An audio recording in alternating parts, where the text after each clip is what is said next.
guys, Maximus here. This time we're talking about something I paid 20 bucks for, and I think it was okay. It's a 3/8 inch Snap-on F10L. Snap-on has hieroglyphs for their date codes. Actually, I'll give Snap-on credit. They're one of the few tool companies that for like 100 years, it's actually been kind of pretty important for them to have date codes on their tools so they can really keep track of them. And it's actually kind of surprising, and one of the things about finding old Snap-on tools is you can get an idea when they're made. This one, we can see, kind of looks like an hourglass. So that's, whatever that is, it's the year ending in an 8. I don't know if that's 1943 or 53 because it's so small, it's a little bit distorted, so kind of hard to tell.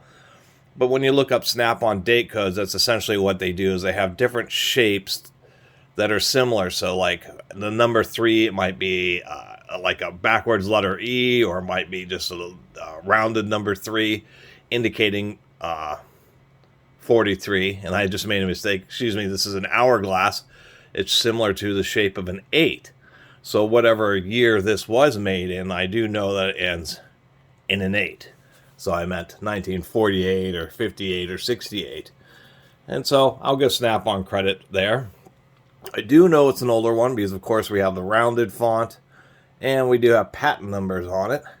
What I find interesting is exactly what the patent is, because I would have thought that something as simple as making a metal fork, putting an anvil in it, and driving a pin through wasn't that patentable, but apparently it is. This one hasn't been perfect. The chrome is definitely starting to peel on it. The pin is actually over length, surprisingly enough, because we can see it's flush on this side, sticking it out a little bit on this side, and it's actually super tight. Just tried hitting it a couple of good strikes with a hammer, and I wasn't able to move it, so I have to use a press or something like that. We can see the chrome is starting to peel right there, too. The reason people complain about the frustration of peeling chrome is like, this is a Snap-on, so it has pretty thick chrome, but once it starts to peel, it's a real sharp edge. Other than that, this is at least a 50-year-old Snap-on 3/8 breaker bar, and they're real. Not much has changed to the modern ones. Modern ones, they tend to use screws. I think even Snap-on uses a screw just to try to, 1, to make it easier to replace the anvil. 2, that way when you're putting a bunch of force on it, the forks don't want to spread as much. But even modern ones, the decision between using a screw or using one of these press-through pins, it just kind of depends on the manufacturer. I mean, even Proto uses the same style design. But even Snap-on is a little bit inconsistent. What I have here is an old Snap-on TM10. I think this is what again? F10L TM10D. There's the date code on this one. Looks like a number 2.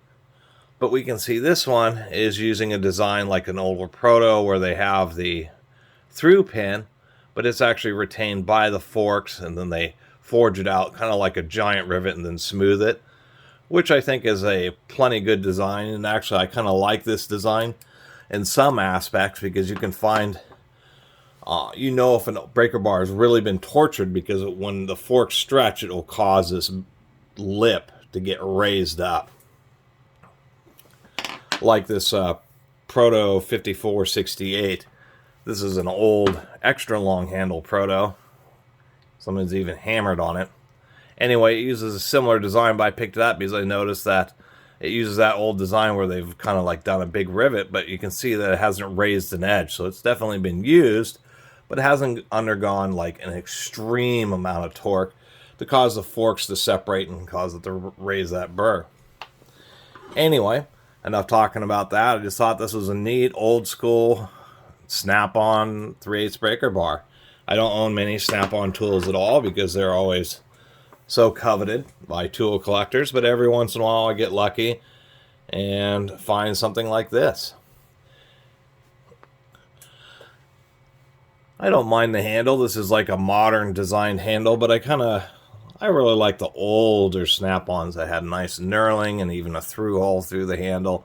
There's a nice little extra cutout here. kind of reminds me of this Snap-on. Now, I believe this was originally a government contract, because it has a G number on it, and it has absolutely no date code whatsoever. But we can see that this handle is similar to this Snap-on handle, and I really kind of wish this old school guy was the same way. But nonetheless, certainly a nice 3/8 inch breaker bar. And I should mention I did pick up an old Snap-on 10 millimeter socket here. This also doesn't actually have a date code, I don't think. One thing I was going to mention is it's always talk about how strong Snap-on detents are in videos. This one's actually just a little bit soft. It's still good and plenty strong, but many times I run into Snap-on tools where you're like, have to put the socket in the vise to be able to remove it from the tool. And so this one's just a lot more reasonable. Anyway, really appreciate everybody who's been watching and subscribing. And if you haven't subscribed, please do. Till next time, Catus Maximus out.